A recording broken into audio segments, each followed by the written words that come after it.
सवेरे 8 से 2:30 बजे तक गुरु पूजन होगा, इसके अतिरिक्त बाद में नहीं होगा। हाँ, गुरु पूर्णिमा आ रही है, हम अपने भक्तों को क्या कहेंगे? कुछ लोगों को कहेंगे जाइए आप भोजन परोसिए, कुछ लोगों से कहेंगे भक्त आ रहे हैं उनको जरा सिस्टम से खड़ा करिए, हम कुछ लोगों को कहेंगे जरा यहाँ खड़े होकर कचरा फैल रहा जरा झाड़ू लगाइए। तो बताइए, हम 4 लोगों को यदि व्यवस्था पे खड़ा कर दें तो 4 लोग खड़े हो गए व्यवस्था में कि नहीं? एक को हमने भोजन रसोई में खड़ा कर दिया, एक को हमने यहाँ दरवाजे में खड़ा कर दिया, तुम यहाँ रहना, कोई आए कोई जाए सबसे राम राम करना, या थोड़ा स्वागत उनको लगेगा। हाँ, एक यहाँ खड़ा है, एक रसोई में खड़ा, एक जरा झाड़ू लगा। अब हमने जिसको झाड़ू लगाने को कहा तो क्या वो छोटा हो गया? और रसोई में खड़ा होने का कह दिया तो क्या बड़ा हो गया? और यहाँ मंच में माइक पकड़ के बोले चलो तो मंच संचालन करो तो वो ज्यादा श्रेष्ठ हो गया? ना मेरी माँ, एक ही गुरु के 4 चेले होते हैं, गुरु 4 व्यवस्थाओं में लगाते हैं, 4 प्रकार की व्यवस्थाएं संभालनी होती है, तो वो 4 भाग दिखाई पड़ते हैं। हम लोगों ने उन्हीं 4 को 4 वर्ण कहना शुरू कर दिया। ये ब्राह्मण है, ये क्षत्रिय है, ये वैश्य है, ये शूद्र है। अरे ये व्यवस्था है। आम खाया होगा आपने, 4-5 प्रकार के मार्केट में आम खूब बिकते हैं, दशहरी आम, कलमी आम, लंगड़ा आम, और कौन सा होता? हाँ वो मुझे याद नहीं है, आप देखो, बादामी आम, फलाना आम। आम तो आम होता है ना, एक होता है ना आम, लेकिन आम, लंगड़ा आम, दशहरी आम, कलमी आम, फलाना आम, ये कौन है? ये प्रकार है, ये आम के प्रकार हैं। ये दशहरी आम जरा ज्यादा मधुर होता है, ये कलमी आम ये जरा काट काट के खिलाया जाता। दशहरी आम कोई काट के नहीं खिलाता, उसको तो ऐसे दबा दबा के और बढ़िया चूसा जाता। सबके प्रकार हैं, आम तो सब हैं लेकिन 4 प्रकार के हैं। ऐसे ही मनुष्य 4 प्रकार के हैं, एक ब्राह्मण, एक क्षत्रिय, एक वैश्य, एक शूद्र। हम सबकी जाति क्या है? कोई कहता हम ब्राह्मण जाति के हैं, क्षत्रिय जाति के हैं, वैश्य जाति के हैं, शूद्र जाति के हैं। भैया ये तुम्हारी जाति नहीं है। तुम्हारी जाति क्या है बताओ? क्या जाति है आपकी? आपकी एक ही जाति है, आप स्त्री जात हो या नहीं? बोलो, ये पुरुष जात है। और हम सब कौन है? हम सब मनुष्य जाति के हैं। ये बिल्ली जाति है, ये सुअर जाति है, ये कुत्ता जाति है ना? ये कुत्ता योनि बोलते हैं ना, कुत्ता योनि, बिल्ली योनि, ये योनियां हैं। ऐसे मनुष्य हैं हम, हमारी जात मनुष्य है। इसलिए तुलसीदास जी ने कहा है, बड़े भाग्य मानुष तन पावा, बड़े भाग्य ब्राह्मण तन पावा, बड़े भाग्य क्षत्रिय तन पावा, बड़े भाग्य वैश्य तन पावा, शूद्र तन पावा। ऐसा नहीं लिखा, बड़े भाग्य मानुष तन पावा। हम सब मनुष्य हैं। और मनुष्य 4 प्रकार के होते हैं। जो सत्य बोलता है, जो सत्य बोलता है, ज्ञान हासिल करता है और ज्ञान बांटता है, वो ब्राह्मण होता है। जो अपनी भुजाओं से अपनी प्रजा की रक्षा करे, वो क्षत्रिय होता है। जो पैसा कमाकर, पैसा बढ़ाकर अपने राजा, अपनी प्रजा का पालन करे, वो वैश्य होता है। जो अपने नगर को, अपने राजा को, अपनी प्रजा को अपनी सेवा से संतुष्ट रखे, अपने माँ, अपने पिता को, वो शूद्र हुआ करता है। ये 4 व्यवस्थाएं हैं, लेकिन हमने छुआछूत चालू कर दिया। ये गलत प्रभाव चला गया, गलत बात हो गई। कभी नहीं रहा भारत में छुआछूत।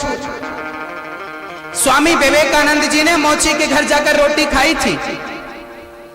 लोगों ने बड़ा विरोध किया, आप चमार के घर रोटी खा रहे हो। अरे बोले तुम्हारे लिए चमार होगा, हमारे लिए तो भगवान का भक्त है, जात पात पूछे नहीं कोई, हरि को भजे सो हरि का होई। ये हरि का भजन करने वाला हरिजन, ये हरि के जन है, हरि के भक्त हैं, ये सब एक है। कितने युग है मेरी मां? दुर्गा मैया के कितने हाथ हैं? 8। एक सज्जन बोला पागल हो गए हैं, कभी देवी देवता के 8 हाथ हो सकते हैं? भगवान किसी स्त्री के 8 हाथ देखे हैं? दुर्गा मैया के 8 हाथ कैसे हैं? हमने कहा भाई हमारे देवी देवता ना हमें कुछ समझाते हैं। दुर्गा देवी के 8 हाथ इसलिए हैं क्योंकि हम 4 प्रकार के मनुष्य हैं, ब्राह्मण, क्षत्रिय, वैश्य और शूद्र। ब्राह्मण, क्षत्रिय, वैश्य, शूद्र। ये जो ब्राह्मण है ना, ये चारों एक हो जाएं तो इनके हाथ कितने हो जाएंगे? 8 हाथ हो जाएंगे ना, ब्राह्मण क्षत्रिय वैश्य शूद्र दोनों के दो मिलाओ कितना हो गया? 8 हाथ। दुर्गा मैया 8 हाथ क्यों रखी हैं? मानो दुर्गा मैया कहती हैं कि तुम चारों वर्ण एक हो जाओ, और यदि एक हो जाओगे ना तो तुम शेर की सवारी भी करने लगोगे, कोई माई का लाल तुमसे टकरा नहीं सकता। आज हम आपस में लड़ रहे हैं ना, इसलिए बहुत उछल कूद कर रहा पाकिस्तान। एक हो जाए ना तो क्या बता, लेकिन हम लड़ रहे हैं ना आपस में, हम तो भाई भाई लड़ जाते हैं। ब्राह्मण क्षत्रिय वैश्य शूद्र की तो बात बाद में है, भाई भाई से लड़ जाते हैं, ये अज्ञान है हमारा। लोग कहते हैं ये कलयुग चल रहा है, ये कलयुग है। ये कौन सा युग है बताइए जरा? ओ मेरी माँ, ओ कौन सा युग चल रहा है? ओ मैया यहाँ देखो, ये कौन सा युग चल रहा है? बोली जरा। हाँ कौन? कलयुग। कौन सा युग चल रहा है? कौन सा युग चल रहा है? कलयुग। यही तो अज्ञानता का परिचय है आपका। ये कलयुग चल रहा, वाह ये कलयुग है। लोग कहते हैं महाराज जी कलयुग है। अरे भाई कलयुग नहीं है, सतयुग, त्रेता युग, द्वापर युग, कलयुग, ये चारों युग हैं। और 24 घंटे में ये चारों युग एक राउंड लगा लेते हैं। वैसे कलयुग की उम्र तो 4,32,000 वर्ष है। इसके बाद द्वापर युग की उम्र जो ना 8,64,000 वर्ष है। अभी कलयुग के मात्र 5,500 वर्ष बीते हैं। पर संतों का मत ऐसा है कि 24 घंटे कलयुग नहीं होता। फिर हाँ मेरी माँ देखिए, जब गर्मी में धूप तपती है दिन के 12 बजे 1 बजते हैं तो सब जगह गर्मी होती है, लेकिन पीपल की छांव में क्या गर्मी होती है? बोलो।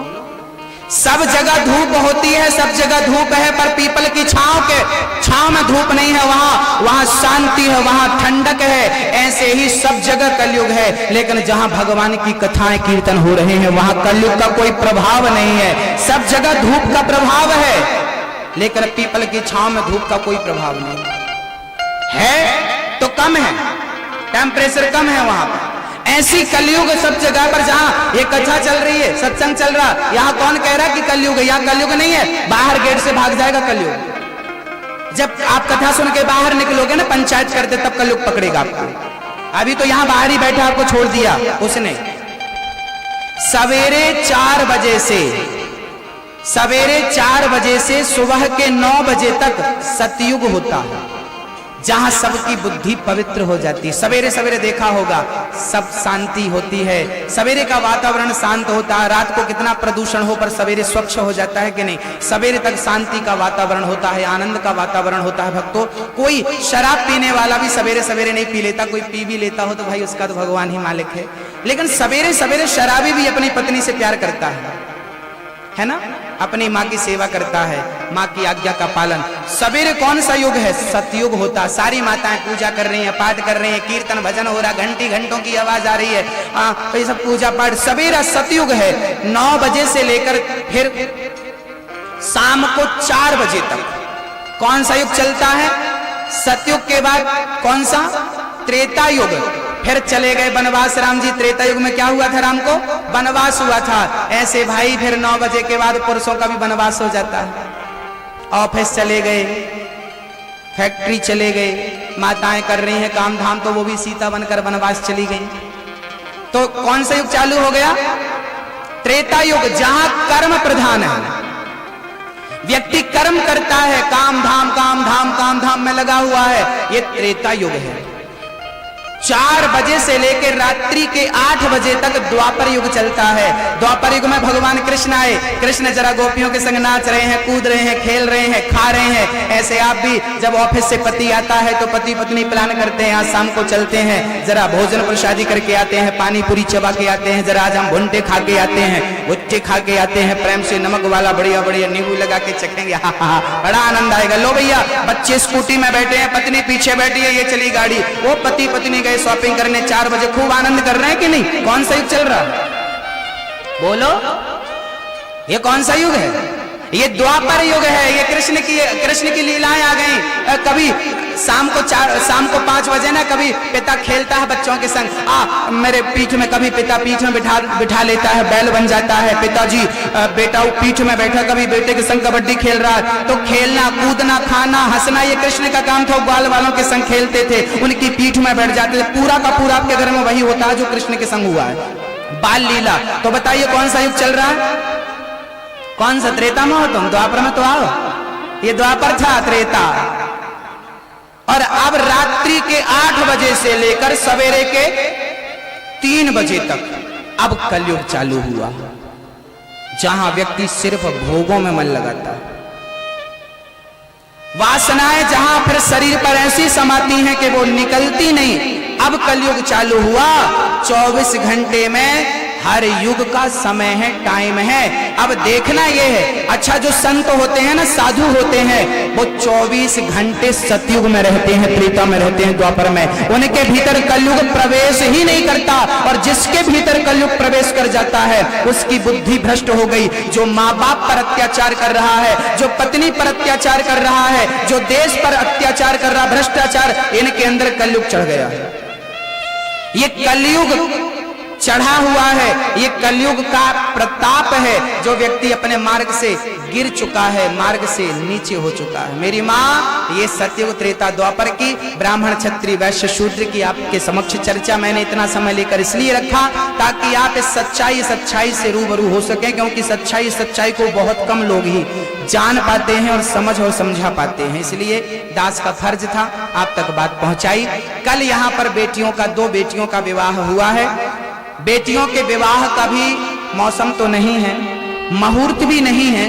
बेटियों का विवाह करने के लिए ना मुहूर्त है, अभी दूर अभी बेटियों के विवाह के मुहूर्त सारे चले गए, अब दीपावली के बाद आएंगे, अभी कोई मुहूर्त नहीं है। फिर बिना मुहूर्त के विवाह हो गया। हाँ, कभी कभी अक्षय तृतीया में भी मुहूर्त नहीं होता, लेकिन उस मुहूर्त में भी बेटियों का विवाह इसलिए हो जाता है क्योंकि अक्षय तृतीया अपने आप में एक शुभ तिथि है। जैसे दीपावली के दिन कोई भी शुभ कार्य हो सकता है, ऐसे ही जब भागवत में भगवान श्री कृष्ण का विवाह होता है तो बेटियों का विवाह हम करा देते हैं, वो भी हम अपनी मर्जी से नहीं। लड़की की माँ, लड़की के पिता जब मजबूर होते हैं, महाराज जी लड़के वाले कह रहे हैं कि अभी शादी कराओ, नहीं तो फिर हम शादी कहीं और कर लेंगे। मजबूरी हालात जब बनती है तो हमारा काम तो क्या है, अपनी बहन को दे करके दान दक्षिणा विदा करने का रहता है। हम पहले ये बात उनसे कह देते हैं कि मुहूर्त नहीं है, आप कराना चाहो तो कहो। हाँ महाराज जी, वो तो बड़ा विश्वास रख के आते हैं कि भागवत में बेटी का ब्याह होगा तो हमारी बेटी और हमारा दामाद सुखी रहेंगे, हमारी बेटियां सदा हरी भरी रहेगी। ये भागवत पर उनकी श्रद्धा है, और श्रद्धावान लभते ज्ञानम, श्रद्धा ही सबसे बड़ी पूंजी हुआ करती है। तो सब सही है, बस कभी मजबूरियां होती हैं, और आप तमाम भक्तों ने बेटियों के विवाह में सहयोग किया है, आपका बहुत बहुत साधुवाद। भगवान आपकी झोलियां सदा भर के रखे, आप सदा बेटियों के विवाह में सहयोग करते रहें। आगे भी हम बेटियों का विवाह करते रहेंगे, जब जब कथाएं होती हैं कोशिश रहती है बेटियों का विवाह करें, और जब अक्षय तृतीया जैसी तिथियां आती हैं तब तो हम विशेष रूप से 21 या 51 बेटियों का विवाह करने की कोशिश करते हैं। आगे 1000 बेटियों की भी सेवाएं कर पाएंगे। कुछ भक्तों ने बेटियों के विवाह के लिए सहयोग पहुंचाया है। वृंदावन में आश्रम बन रहा है, श्रीधाम वृंदावन में एक वृद्धाश्रम बन रहा है, जहां वृद्धों की सेवा होगी, वृद्धों के रहने खाने की सारी व्यवस्थाएं होंगी। जिनके माता पिता जिनके बच्चे अपने माँ बाप की सेवा नहीं कर पाते, ऐसे माँ बाप को हम सेवा देने की पूरी कोशिश करेंगे। आपका थोड़ा थोड़ा सहयोग रहेगा तो बहुत जल्दी आश्रम बन पाएगा, वृद्धों की सेवाएं हम कर पाएंगे अपने माँ बाप की। कुछ भक्तों ने दान पहुंचाया है, नाम सुनते हैं, पुनः कथा में जल्दी से प्रवेश करेंगे।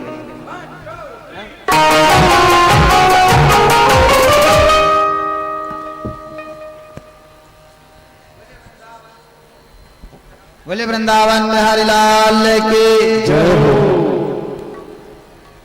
जैसा कि सभी को मालूम है, महाराज जी की कथाओं में कन्याओं के विवाह संपन्न कराए जाते हैं। आगे महाराज जी का लक्ष्य वृंदावन धाम में एक दिव्य आश्रम का है, जहां संतों की सेवा, वृद्धों की सेवा, विद्याध्ययन की व्यवस्था और भगवान श्री बिहारी जी का एक भव्य मंदिर का कार्य है। महाराज जी का लक्ष्य है समाज को एक सूत्र में जोड़ना। समाज हमारे जागरूक होकर के एक